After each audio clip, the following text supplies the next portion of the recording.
and 8 feet thick walls and shake stuff to pieces for minutes. All the important equipment to launch the missile has to be shock isolated. How'd they do that? See these status lights hanging on springs? These entry lights hanging on springs? Emergency lights hanging on springs? But more important, this entire panel of motor control units hanging on springs in these shock absorber canisters with all the slack in the wiring, that shock wave would move that up and down, back and forth. It would not be destroyed. In this corner, that electrical equipment's job is done. Did not have to be shock isolated. All right, come with me into the other.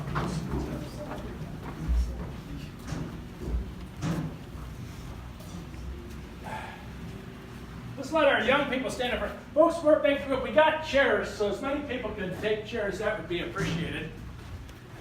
Now, come on in here. Come on in here. We've got a big group. Everyone, come on in here. Yep. Come on in. Let's have the kids stand right up here. We got the chairs here for people who want to sit in. I need a couple volunteers. I'd like to have a couple. Is there a couple that would like to volunteer? You and you? Great. All right, I want one of you to sit in this chair here. The other one come around with me and sit in that chair over there. Well, folks, it usually works out the other way, around. But we have just picked our commander right here and our deputy commander over here. Now, the commander was usually a captain. What's your first name? Captain Bob. And our deputy commander? Paige. Paige. Usually first lieutenant, Lieutenant Paige. Now, folks, I have a question for all of you. If you came down here when this was on Earth, you think you'd find a woman sitting in this chair over here? Yes. No? Anyone say yes? Yeah, I did. You did, and you are right. Well, you're both right. Up until 1979, this was an all-guys club. However, in 78, Congress allowed women to start fulfilling combat positions in the military. This was the very first DoD program to allow that. Yvonne Morris, our museum director, sat in this very chair in 1982 as one of the last commanders of this site. If you go up to the Minuteman sites today, you will find a good percentage of the crew members up there are women. So young ladies, think military. There is, I look at your sister. Yeah, all right.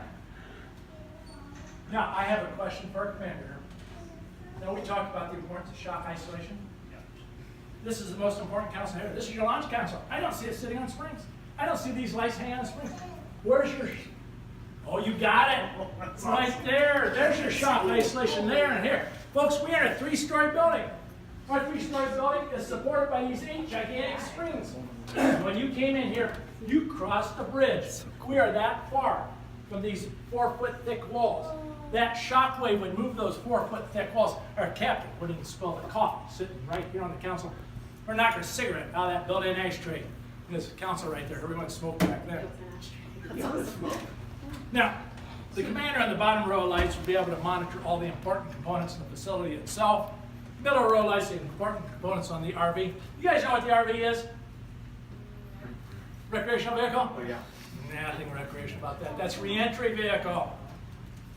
Missile, targeting information, power, targeting information here, launch sequence, communications. Okay, guys, come here. I have a question for all of you. What's this? Did you ever see anything like this? Come here and tell me what this is. Have any idea what this is? It's a what? Say it louder. It's a glass box. Well, it's the latest 1960s rotary dial telephone. And you know, you had to put your finger in there and twist it in order to make a telephone call. You actually had to pick that headset up, put it in your head. It has a cord on it. Do you believe? Now, you know why we don't use those anymore? Try texting on it. Deputy commander sat here. Deputy commander, as I said, is the first lieutenant. Primarily responsible for 3 things. Communication. All these radios here attached to all the antennas we talked about.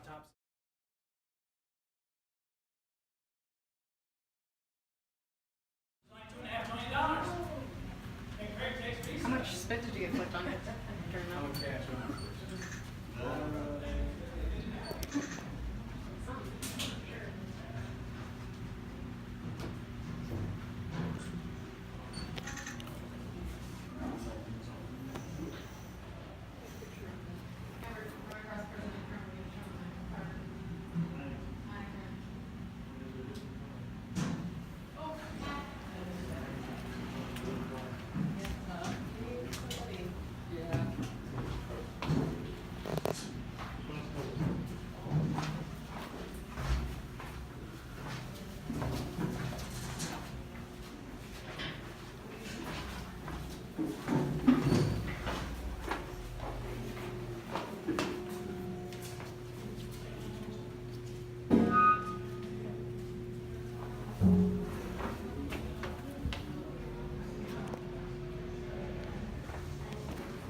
23 were fired out of Cape Canaveral, and some didn't work. 9 were fired out of 3 sites exactly like this, the Air Force built on the California coast, and some of that didn't work. But after it was perfected, 54 went to the 54 sites. 3 missiles went to each one of the wings as a backup. This missile right here is number 10 off the assembly line. It went to Shepherd Air Force Base in Texas and became the training missile for everyone that ever worked on this group. Now, the museum is most fortunate to have this missile because this is the only missile that's never had any of the propellants on it. The propellants were so hazardous.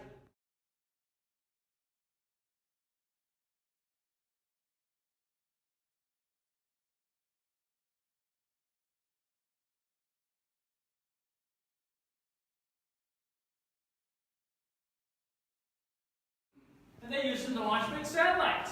The last satellite launch, last flying with Tank 2 missile was in October 2003. So, hey, we taxpayers, we got 40 years out of our 10-year program here. Better than most government programs, right? Sort of like our B-52 bomber, still flying today. All right, let me point out several things in the picture here because I've got an interesting story to tell. When you go topside, look down the observation platform, you'll see the missile sitting on this O-ring here. That O-ring is called the thrust. Man, you don't know that you have to be heard. I'm glad you're back in the saddle.